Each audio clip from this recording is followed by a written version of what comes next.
Aurait-elle perdu l'espoir? Le 13 février dernier, Valérie Pécresse donnait à Paris un grand meeting de campagne devant son parti Les Républicains, ainsi que plusieurs de ses soutiens pour la présidentielle de 2022.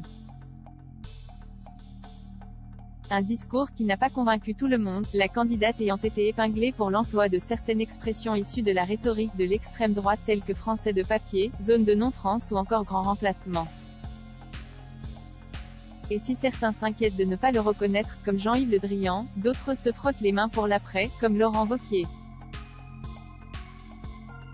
Mais qu'en est-il de Valérie Pécresse elle-même? Après son passage sur le plateau du 20h de France 2, mardi 15 février, l'ancienne présidente de la région Île-de-France a répondu aux questions des internautes sur la plateforme Twitch avec Samuel Etienne.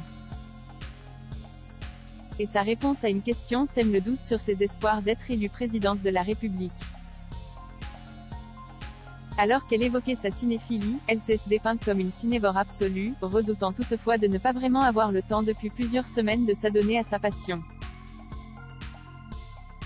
En ce moment c'est un peu plus dur, mais dans 2 mois je me rattraperai, a-t-elle ainsi lancé. Et comme l'a fait remarquer Bertrand Chameroy dans sa chronique dans C'est à vous, Valérie Pécresse semble croire moyen au second tour.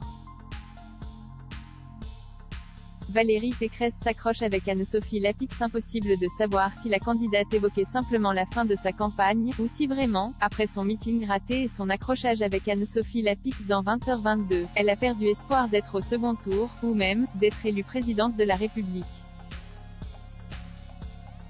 Pourtant, si elle divise dans son propre camp, celle qui avait été épinglée à l'Assemblée nationale pour une tenue jugée indécente, bénéficie du soutien de ses proches, notamment de son mari, qui serait très heureux si son épouse était élue.